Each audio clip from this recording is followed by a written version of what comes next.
नमस्कार प्यारे विद्यार्थियों, डीएवी मॉयल पब्लिक स्कूल की आज ई कक्षा में आपका स्वागत है। आइए मैं आपकी कक्षा 8वीं में पढ़ाने जा रहा हूँ नैतिक शिक्षा।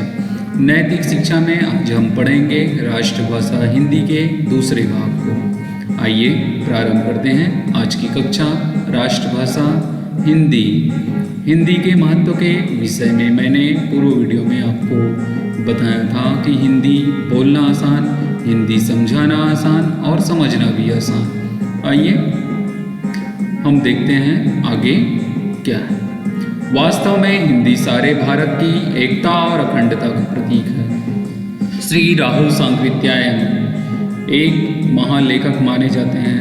उन्होंने यह प्रमाण पूर्वक सिद्ध कर दिया कि सारे भारत के मठ, मंदिर, साधुओं के अखाड़े का हिसाब किताब, चाहे वह कोई भी दिशा में हो, पूर्व के हो, दक्षिण के हो या पश्चिम के हो, आज से लगभग 2000 साल पहले भी हिंदी में ही चलता था। सारे देश की संपर्क भाषा थी हिंदी। संत सिपाही दशमेश गुरु गोविंद सिंह सारे देश की स्वतंत्रता और अखंडता का सपना संजोए हुए थे। इसी निमित्त वे शिवाजी के पुत्र संभाजी से मिलने गए। गुरुजी ने खालसा पंथ में दीक्षित होने वाले अपने सभी अनुयायियों को जो जयघोष प्रदान किया, वह सारे देश के विचार से हिंदी में ही तो था। आज भी हिंदी में ही लगाया जाता है। वाहे गुरु का खालसा, वाहे गुरु की फतह। इस प्रकार जन जन में हिंदी के प्रति संचार और हिंदी समझते हैं लोग। इस उद्देश्यों को ध्यान में रखकर ये सब निर्धारित किया गया। गुरु जी का 10वीं ग्रंथ भी जो जफरनामा जो ग्रंथ है उनको छोड़कर हिंदी में ही लिखे गए। महर्षि दयानंद जी के बारे में तो आप जानते ही हैं। ये गुजराती होते हुए भी हिंदी को अपनाया और अपने ग्रंथ हिंदी में लिखे। उन्होंने हिंदी को आर्य भाषा के नाम से पुकारा और सभी देशवासियों को इसे पढ़ने की सलाह दी। इनके पश्चात आर्य समाज ने हिंदी के प्रचार प्रसार के लिए अनथक कार्य भी किए। हिंदी में समाचार पत्र और पत्रिकाएं निकली। दक्षिण भारत, फिजी और मॉरिशस, अफ्रीका, इन सभी देशों में आर्य समाज के प्रचारकों ने हिंदी में बहुत बड़ा काम किया। हिंदी साहित्य निर्माण के कार्य में आर्य विद्वानों का बहुत ही प्रशंसनीय भाग रहा। उनमें से बहुतों को अखिल भारतीय हिंदी साहित्य सम्मेलन प्रयाग से मंगला प्रसाद पारितोषिक और केंद्रीय एवं प्रादेशिक सरकारों से पुरस्कार भी प्राप्त हुए, जो कि हिंदी के प्रसार के लिए अनथक प्रयास किए और संपूर्ण राष्ट्र में हिंदी के प्रति अपने कार्य किए। यह तथ्य भी नहीं भुलाया जा सकता कि महर्षि दयानंद जी ने हिंदी में बोलने तथा लिखने का अनुरोध बंगाल की राजधानी कलकत्ता में ब्रह्म समाज के नेता केशव चंद्र सेन ने किया था, दयानंद सरस्वती जी को। उन दिनों बंगाल में हिंदी के लिए आंदोलन चल रहा था। वहाँ से देवनागर नाम का जो पत्र निकलता था, वह हिंदी के साथ देवनागरी का भी प्रचार करता था। इस प्रकार से हिंदी, जैसा कि आप जानते हैं, देवनागरी लिपि में लिखी जाती है। बंगाल के लिए भी वह देवनागरी लिपि चाहते थे। स्वामी दयानंद उस समय तक संस्कृत में बोलते थे। संस्कृत आर्यों की भाषा है, समस्त भाषाओं की जननी। महर्षि दयानंद सरस्वती जी उस समय तक संस्कृत में बोलते थे। इसके बाद अनुरोध करने के बाद वे हिंदी में बोलने लगे। हिंदी किसी एक क्षेत्र की भाषा ना होकर समूचे देश की भाषा है। यदि हम चाहते हैं कि संसद में समूचे राष्ट्र की भावनाएं व्यक्त हो, गांव के हर एक व्यक्ति की भावनाएं वहां पहुंचाए जा सके, हमारा लोकतंत्र गूंगा न रहे, हम दूसरे देशों के ज्ञान की जूठन को ही सब कुछ न समझते रहें, तो हिंदी को राष्ट्र भाषा बनाए बिना कोई चारा ही नहीं है। तभी तो हम देश के प्रत्येक नागरिक की भावनाओं को देश की संसद तक पहुंचा सकें। इसके साथ इसकी छोटी बड़ी बहनों का भी सम्मान बढ़ाना होगा।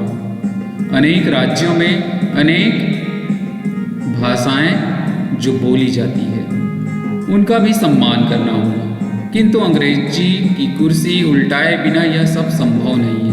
अतः अंग्रेजी हटाओ, स्वदेशी भाषाएं अपनाओ, यह भावना जन जन के हृदय में उत्पन्न करनी होगी।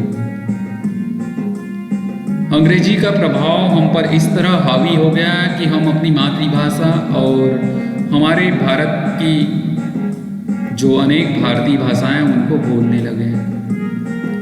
डॉक्टर जाकिर हुसैन के शब्दों में यूं कहे तो राष्ट्रीय एकता का सर्वश्रेष्ठ माध्यम हिंदी है। देश को एक सूत्र में पिरोने के लिए जो भाषा सर्वश्रेष्ठ है वह हिंदी भाषा ही है। देश के आज़ाद होने पर BBC लंदन के अधिकारी गांधी जी से ऐसा संदेश लेने पहुंचे थे जिसे वे रेडियो पर सुना सकें। उन दिनों तक BBC से हिंदी में प्रसारण नहीं होते थे। परिणाम ये हुआ कि गांधी जी ने कोई संदेश नहीं दिया। उन्हें यह कहकर लौटा दिया कि दुनिया को भूल जाना चाहिए कि गांधी जी अर्थात भारत अंग्रेजी जानता है। गांधी जी तो कहा करते थे कि यदि मेरे हाथ में देश की बागडोर होती तो आज ही ये विदेशी भाषा में शिक्षा का जो दिया जाना है वो बंद कर देता। सारे अध्यापकों को स्वदेशी भाषाएं अपनाने को मजबूर कर देता। जो आनाकानी करते उन्हें बर्खास्त कर देता। मैं पाठ्य पुस्तकों के तैयार किए जाने का इंतजार न करता कि अंग्रेजी में ही पढ़ना जरूरी है। सभी को भारतीय भाषाएं साथ ही मुख्य जो भाषा मातृभाषा हिंदी को अपनाने के लिए अपना भरसक प्रयास करता।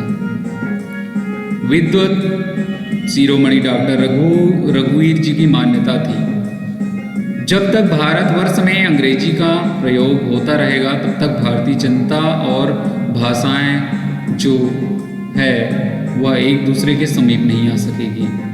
लोकनायक जयप्रकाश नारायण उन्होंने कहा था, मेरा यह सुनिश्चित मत है कि विदेशी भाषा के अनिवार्य रहते हमारे शिक्षार्थियों में राष्ट्रीय स्वाभिमान का विकास नहीं हो सकता, क्योंकि जो हम अपनी भावनाएं व्यक्त करते हैं उन भावनाओं को व्यक्त करने के लिए अपनी भाषा हो, अपनी भाषा मातृभाषा हिंदी भाषा हो।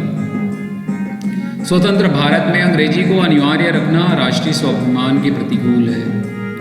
प्रसिद्ध समाजवादी नेता डॉक्टर राम मनोहर लोहिया ने तो यहाँ तक कह दिया कि मैं चाहता हूँ कि हिंदुस्तान के साधारण लोग अपने अंग्रेजी के जो अज्ञान हैं उन पर लजाए नहीं कि मुझको अंग्रेजी नहीं आती, बल्कि घमंड करें कि मैं मातृभाषा जानता हूँ, अपने राज्य की भाषा जानता हूँ, अपनी भारतीय भाषा जानता हूँ।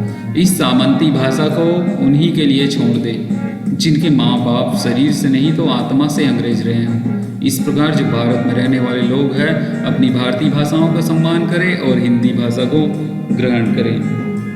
आज कहने को हिंदी भारत की राष्ट्रभाषा, किंतु उसे वह स्थान नहीं मिल पा रहा है जिसकी वह अधिकारिणी है।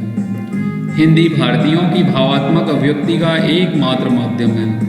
इसके अभाव में भारतीयता की अभिव्यक्ति तो हो ही नहीं सकती। यह भारत की आत्मा है।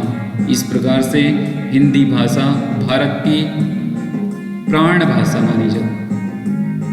प्यारे बच्चों, जैसा कि आपने यहाँ पर हिंदी भाषा के महत्व और अनेक महापुरुषों के द्वारा किए गए प्रकाश और उनके विचारों के बारे में आपने सुना। आप भी हिंदी को ग्रहण कीजिए, हिंदी अपनाइए और अपने भावों की अभिव्यक्ति के लिए इस भाषा का प्रयोग करें, हिंदी भाषा का प्रयोग करें। ऐसा नहीं कि आपको अन्य भाषाओं को छोड़ना है। दूसरी भाषाओं को ग्रहण करते हुए हिंदी भाषा का भी सम्मान करें। अब आज के लिए बस इतना ही। बहुत बहुत धन्यवाद। अगले वीडियो में अगले विषय के साथ पुनः मिलते हैं।